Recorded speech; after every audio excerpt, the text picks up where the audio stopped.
Hello and welcome. While the Arab world deals with political upheaval, what's happening to the influence of the United States in the region? Critics say Washington's support of largely unelected leaders in the Middle East and North Africa has seriously hurt its credibility in the region. Now even the leaders of Algeria, Bahrain, Jordan and Yemen, all backed by the US, are facing angry demonstrations for political reform in their countries after witnessing the downfall of Tunisia's Zine Al Abidine Ben Ali and Egypt's Hosni Mubarak following public uprisings. Well, critics say that the White House's inability or unwillingness to firmly rally behind these protesters has raised questions about its commitment to freedom and democracy. But American officials say President Barack Obama's condemnation of Libya's violent crackdown on anti-government activists proves the US fully supports political change in the region. So today we ask, as the hunger for democracy sweeps across the Arab world, how much will the United States really matter to the region in the future? Remember, you can call in with your questions and comments, and we welcome your emails and text messages onto the show. Well, joining me now with a perspective on events from the US is well-known American conservative commentator, author and columnist Pat Buchanan. He was a senior advisor to 3 US presidents, Richard Nixon, Gerald Ford and Ronald Reagan. Mr. Buchanan, great to have you back on the show. Thank you very much. So, tell them this time the Yanks are not coming, is what you wrote regarding the US intervention prospect in Libya. Why are you so against it? I think this is the Libyan people's revolution. I think the United States does not have a vital interest there that would justify military intervention. I think a no-fly zone over Libya, we would have to begin with airstrikes. Those are acts of war. If you commit acts of war against Libya, I think you would have to win that war. Otherwise, you would just have wounded the snake, not killed it. And Mr. Gaddafi, as you know, the way he responds, should he survive, would be to take down American airliners. So what I say is, don't go in. All sounds so logical. Why is it not resonating throughout the US administration? Well, the administration, I think the Pentagon is very much against going in. We're overcommitted right now in Afghanistan and Iraq and Pakistan. I think Secretary Gates is against intervention. Where you're getting it is from the neoconservatives and Senator McCain and Senator Lieberman. But my view is, as of now, unless there is some horror perpetrated, some massacre that creates moral pressure in this country, that we will not intervene militarily. I do think we ought to be there helping those folks out who are trying to get into Tunisia, and I think we should try to bring about an end to this war, because a lot of people out there in those besieged towns, I think they're suffering greatly. Right. What do you think, sir, would happen if the US fully committed to Libya, to some kind of support for the rebels there? I think you'd have to win the war. And if the rebels couldn't succeed on their own, we would have to win the war for them, and that would mean an American intervention. We would have to see to it that the government that succeeded was more democratic and that the country succeeded. And quite frankly, we would have another Islamic Arab country on our hands. And quite frankly, we ought not to, because I think that would damage this country in that part of the world. I think the opposition to America's footprint, especially its military footprint in that part of the world, is one of the reasons for the hostility toward this country and its people in the Arab and Muslim world. And I think that profile should be diminished and that footprint should be reduced. And quite frankly, the United States should let many of these Arab and Islamic countries really find their own solutions.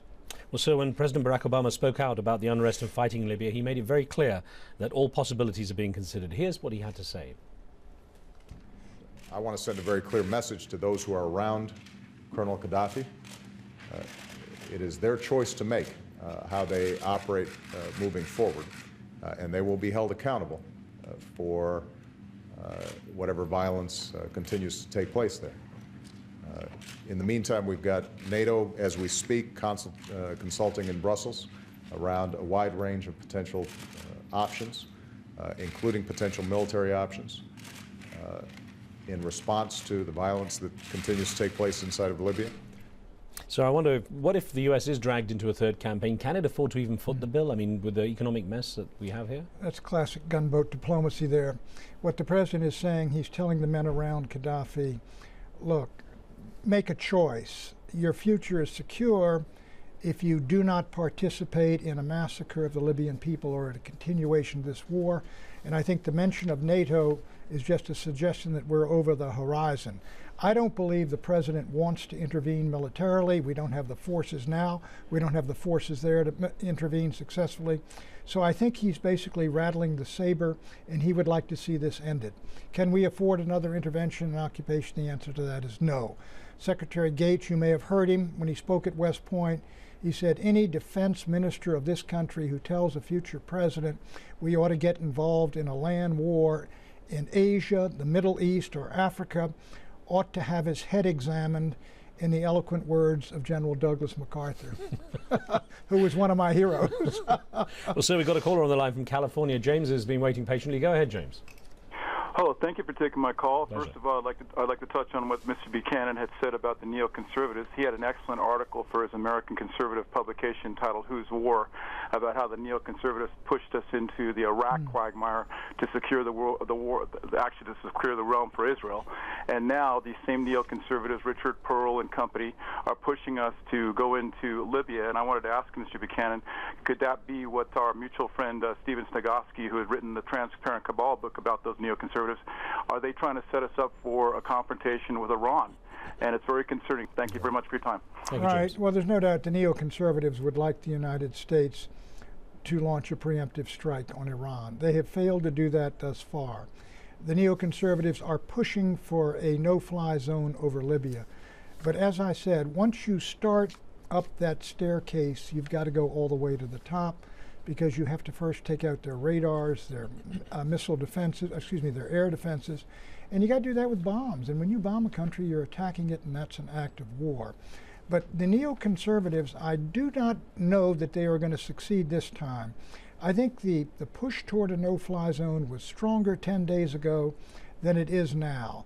And in the absence, as I said, of some kind of appalling atrocity on national television here, where the American people said, you know, we just cannot let this go on and the president's got to do something, I don't think he will intervene. I don't think he wants to intervene militarily. I do think a lot of the putting the ships off the shore is a message to Gaddafi: don't use those planes to massacre civilians, or you will force our hand. Now, if it's a NATO-led, UN-sanctioned effort to create a no-fly zone, doesn't the U.S. then have a responsibility to Well, NATO's not going to do anything we don't want to do, and the other NATO countries, I don't think, could carry off a no-fly zone and sustain it for any period of time without the United States. So I think this would have to be a decision of all three. And again, you've got Admiral Mullen, and you've got the Secretary of Defense, and you've got the folks in the Pentagon that would have to do that, who are saying, don't do this. We've got enough on the plate already. And quite frankly, we don't have a vital interest. I think personally, given what Colonel Gaddafi did at Lockerbie, I wrote the president's speech, incidentally, for Ronald Reagan with the attack on Libya, and one of the targets was Gaddafi himself, and then came Lockerbie. Given those things, I would like to see him defeated, but you cannot argue that we have a vital interest in who rules Libya. Gaddafi's been there 41 years, and if we had a vital interest in seeing that he be removed, he would have been removed a long time ago. So the interest is not vital to the United States. Quite frankly, I would like to see the Arab League do more. I would like to see the Europeans do more, not militarily, but really take up this problem as their own. Well, sir, I'll get a call on the line from New Jersey, and Stuart's on with us. Go ahead, Stuart. Well, thank you so much. Pat, it's wonderful to hear your voice. I got a couple of questions for Pat, actually three, short and fast. Okay. All right. Pat, after all this time and the thousands, perhaps millions of lives lost, do you now regret the U.S. invasions of Iraq and Afghanistan? And thirdly, it's subsidiary, but it's most important. Al Jazeera has provided the best coverage in Western Asia of what's going on. Don't you think it's time for someone of your persuasion to exert pressure to get the communications monopolies of the U.S. into permitting Al Jazeera a place on cable television? Mm-hmm. Well, Stuart, thank you for that. Let me take that third question. If you think I have any influence with President Obama, then I think you may not be in touch. But let me say, I do believe in a multiplicity of voices and an availability of cable networks. I work for one myself. I've worked for CNN and MSNBC, and I've appeared on Fox a great deal, and I've appeared on here a number of times. Mm-hmm. Now let me talk about Iraq and Afghanistan. I opposed the war in Iraq from the beginning. I started a magazine along with Taki and others in the middle of 2002 with the sole purpose of trying to rally conservatives against the neoconservative drive for war. Quite frankly, it succeeded not simply because of the neoconservative, because President Bush wanted to go to war, Vice President Cheney wanted to go to war, and others in the administration took us to war. With regard to Afghanistan, I do believe that when the Taliban would not turn over al-Qaeda, we had to go after them ourselves. I oppose that part of the war effort, quite frankly, to build a new nation. I think we should have gone in after al-Qaeda and after Tora Bora, and he escaped bin Laden. I think we should have pulled out, quite frankly, and paid for some of the damage done and pulled out and said, look, if al-Qaeda comes back, we're coming back. Well, so we've got a caller on the line from D.C. Jerry, thanks for being with us. Yes, my question is this. Why has no one raised the idea of putting a bounty on Gaddafi and his sons? There's a bounty on Osama bin Laden. We put a bounty on Saddam Hussein and his sons that worked. Well, here's why. With regard to bin Laden, he is basically an accused terrorist and war criminal responsible for 9/11. After 2003, 2004, when Gaddafi in effect came in from the cold, he gave up his chemical weapons and his nuclear program, rudimentary as it was. He paid $10 million, as I understand it, to each of the families of the victims of Lockerbie. The Secretary of State, Condi Rice, visited Libya. In other words, he was not a friend of the United States, but he was no longer an enemy of this country. And so I don't think he has done anything to this nation, to us. It would justify us putting a bounty on its head, which is saying to someone, murder or assassinate him, and we will give you money. I don't think we ought to do that as a practice. And quite frankly, we are not at war with Libya. That's why we ought not to attack Libya. And unless and until he attacks my country, I don't think you do things like that. So before I take another caller, there is an uncomfortable irony in the fact that many of these regimes falling are those so staunchly backed by the US for so long. And I wonder what you think that will do for the reputation of the US in the region. Well, the reason we backed an awful lot of these regimes, quite frankly, because they were friends and allies in the Cold War. They were friends and allies in the war on terror. We did not put the regimes in power. You have to deal in this world with the cards you are dealt.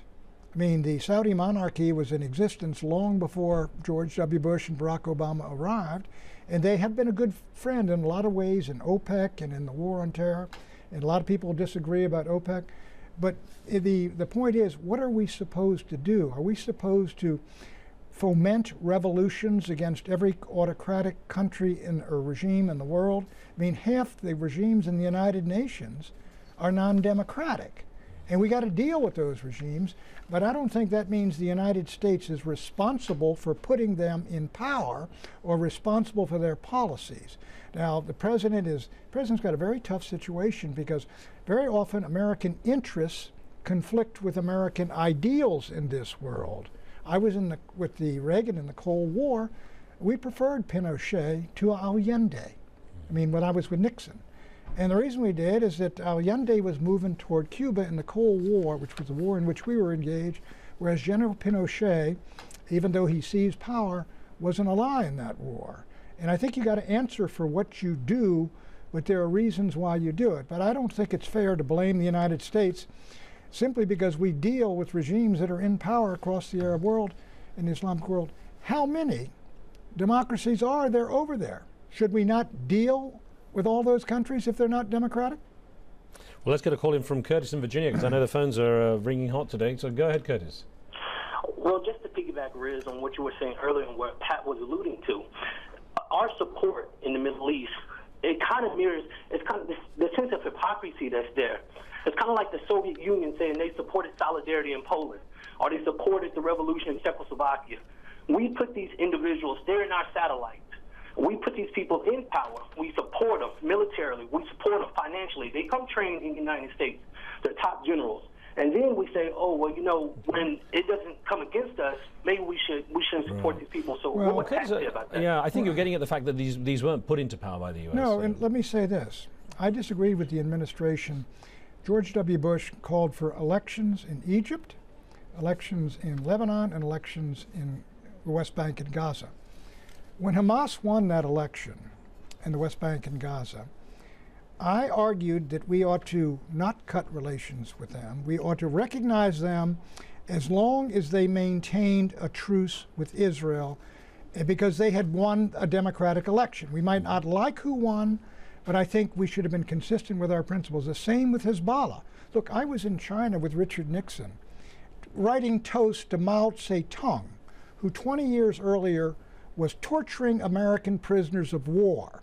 Now, these Hezbollah and Hamas are not friends of the United States, but the United States, you've got to talk to people that dislike you and people who have been your enemies if you're going to work something out. And so, but again, we didn't elect them. The people elected them. We didn't put the king of Saudi Arabia into power, the king of Bahrain, but we do have our Fifth Fleet in Persian Gulf in Bahrain. So you've got to deal with these folks, and very often, like the king of Bahrain, they are friends of the United States. They may be flawed leaders, but they are friends of the United States. And you're saying, sir, that whatever happens, that the U.S. should support democracy, irrespective of who's No, I don't believe that. I don't believe. Do I believe we ought to urge crowds to go into the streets of Riyadh? No. I meant in the sense that if there is democratic, if we've pushed elections, and the winner of the elections, and they've been free and fair, I think even if they're unfriendly to the United States, I say we will deal with you correctly and cordially if you will deal with us the same way, and as long as you don't damage American interests, that we're not responsible for who elected you, you know, but we will deal with you because we're a great country, large country, and we got relations all over the world. It's a lot of our founding fathers said, you know, look, that just be just friends and brave enemies. So another call here. Dwayne's on the line from Virginia. Dwayne, thanks for being with us. What's your question, please? Yes, Mr. Buchanan, I have the utmost respect for you. I was wondering why Obama is dragging his feet on the situation in Libya, Egypt, so forth, when the European community, the EU, you know, France, and the Gulf. Okay. So, Dwayne, it's a question of why is the U.S. out of step with its allies? Is that the case, Mr. Buchanan?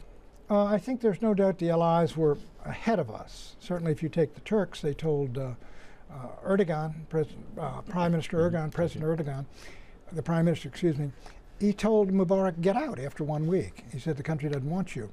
The problem is the United States has a relationship with the Egyptian military. Mubarak, whatever he had done there, had been a friend to the United States. He had maintained the peace deal with the Israelis. You had the Saudis and the Israelis and the others pressuring the president, saying, don't undercut him. You'll undercut all of your allies and friends. He was in a very tough situation because it was clear he was no longer, if he probably had at the beginning, a considerable amount of popularity. He no longer did. So was President Obama late on this? I think so. But if you talk to our other friends in the Arab world, they say, what did you undercut your friend for? Well, so this is the world we live in. I think, as you've written, it's better the devil we know.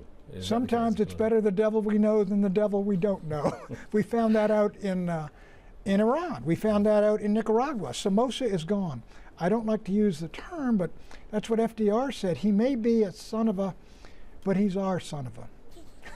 Let's get an email in here, sir, that came in from Uganda. Right. And Muhammad Ali Yusuf from Kampala wrote in saying, the US might be waiting to intervene in Libya and harvest its oil just as it did with Iraq. I mean, it's hard to escape that spectre of oil politics. A lot of people think it's about just the oil, don't they? They do, but I think you'll find among the American people today a real reluctance to go into Libya. There's not that, we only get 1% of our oil from Libya. Second, we didn't go into, I don't believe even Bush went into Iraq for the oil. I think Bush was converted to neoconservatism. This fellow had tried to kill his father. He felt his father had failed by not finishing him off. He had the neocons saying this is the proper approach. We'll surround Iran north, south, east, west with the ships out there.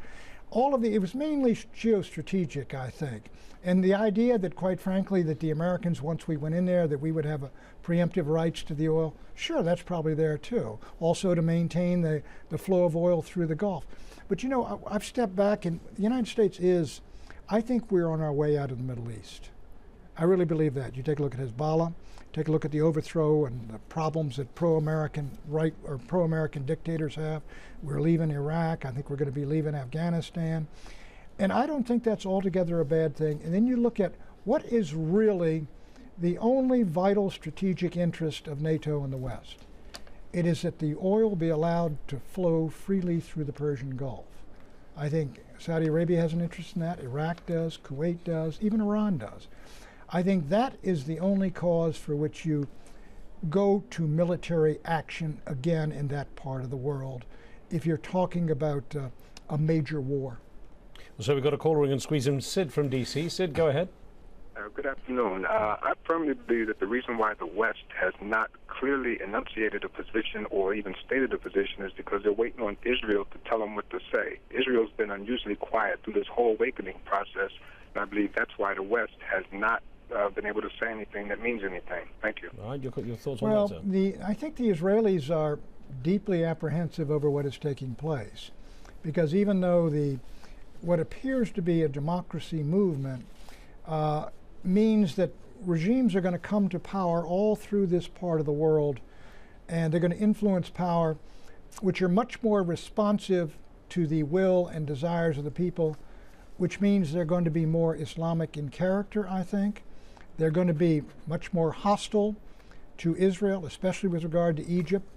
And I think they see this as, on balance, really not in their interest, and I don't think it is in their interest, but quite frankly, and I wrote a column on this, I think if you take a look as a model at a democratic country which has seen dramatic change in the last 10 years in that part of the world, Turkey used to be a solid, in lockstep with the United States. Mm-hmm. They didn't let us use their territory to invade Iraq. They become much more hostile toward Israel. They become more Islamic. They're not Islamist, but more Islamic. And I think all the countries that are sort of responsive more and more to the will of the people are going to become that way. And quite frankly, from Israel's standpoint, that leads to their almost wholesale isolation from that part of the world. It's interesting, so though, isn't it, that these uprisings have been refreshingly free of any anti-American sentiment? That's true. They have been. That is very true. And it's almost they really are national in the sense that they want to get rid of the people who have been running the show. They want liberty, freedom, and I think, though, however, they also want political independence. And no country wants to be dominated or steered or guided by some great power. And the truth is, after the Ottoman Turks, it was the British and the French who were, and after Suez, in come the Americans with the big footprint. And I think we've been we've been enormously influential, and the dominant power, especially when the Russians got basically driven out of the Middle East after the Yom Kippur War. And I think America's turn to depart is coming. And quite frankly, this is their part of the world. This isn't our part of the world. And I think the idea that the United States military presence is diminished and that we step back and let these folks decide their own future and destiny, I think it is inevitable, and I think it's in the interest of this country. Quite frankly, we can't afford to play empire anymore. Right. So less than 30 seconds to go. Just a thought, do you see foreign policy in this country changing as a result of what's been going on now in the Middle East? I think I think things, what Emerson said, things are in the saddle and ride mankind. We're not running this show in the Middle East, and the Israelis aren't either. This is just a wave going, right, and we're going to have to see how it ends, but I do think it'll end with a diminished American presence. Well, Pat Buchanan, thank you very much, sir, for joining us. Thank you. Thank you, sir. Thank you for being with us. Remember, you can watch a podcast of the show on iTunes. Today we're featuring our conversation with renowned musician and activist Roger Waters. On the next show, Islamic scholar Sheikh Hamza Yusuf explores the rise of Islamic intolerance in the US as congressional hearings on the so-called radicalizations of American Muslims are set to begin. Make sure you tune in for that. From me and the team, we'll see you next time.